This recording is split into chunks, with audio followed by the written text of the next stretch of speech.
They've turned her into an urban legend. I always felt like, oh, she's gonna come walking in the door at any time. People know the name. A lot of times they don't know what it is, they just know to be afraid of it. It is what happened on the afternoon of September 20th, 1988, on a rural highway south of Belen.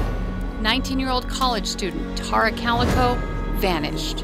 About 50 yards from there, we did find some bicycle tracks that matched the type of bike she was riding. We're traveling through everything we can, and we're really not finding much leads on anything. 29 years later, having that hope day after day after day after day, her family is still searching for answers. This isn't just an urban legend. This isn't, just a story that was out there, a photograph or something people heard about or warned their kids about. This was a person, and she deserves it. Her sister Michelle isn't ready to stop looking.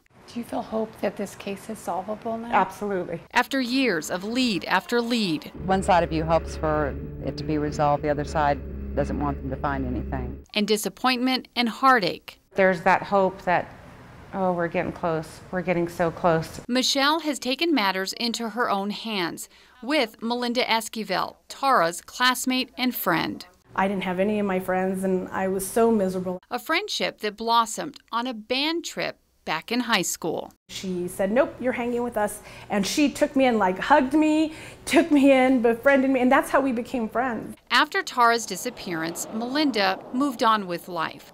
Then one night, she was home for Christmas, at dinner with friends, and Tara came up. The response I got from people at the table who were my own classmates said, oh, Melinda, the whole town knows who did it.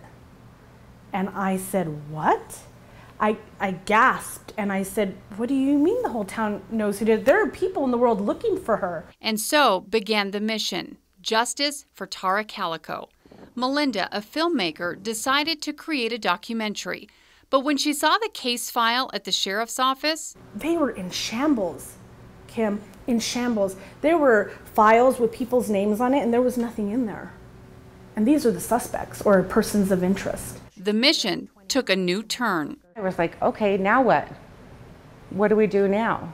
And so we started investigating. It's taken them to places they didn't expect. People did not want to talk about it. My life has been threatened. My family's lives have been threatened. But with time has come progress. There's different areas that we're searching that they were overlooked before. There are too many people involved that, powerful forces that do not want this case solved. Secrets hidden for years finally being told. People have passed that had strong ties to the community that may have deflected people from coming forward and talking and getting involved in it.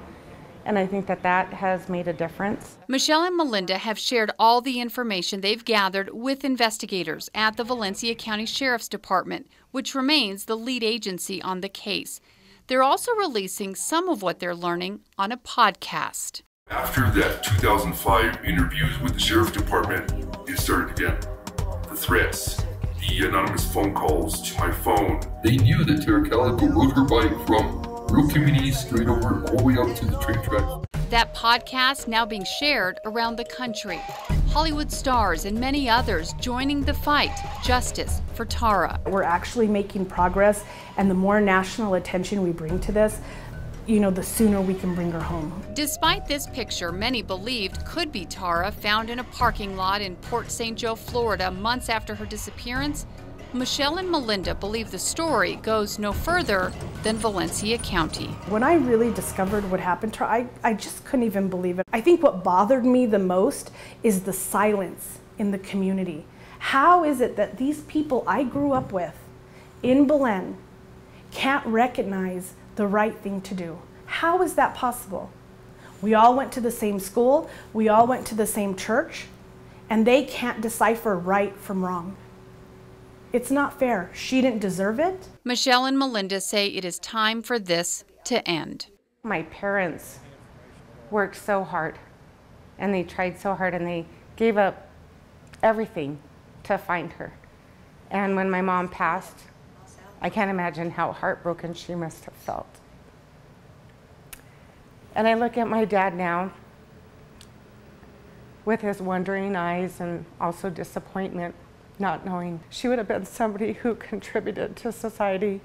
She's a good person. And it just makes me so sad. And I think if that was me, she wouldn't let go. There's no way she'd let go. This is a big thing for someone who's not a family member, who's not law enforcement, to take on. Why in here do you feel like you need to get this done? Because it's the right thing to do. It's the right thing to do. It's been a very long time.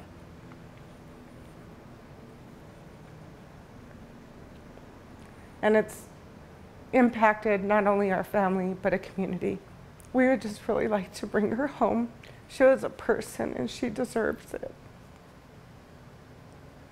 She's not just an urban legend. She's not just a photograph. She was a person.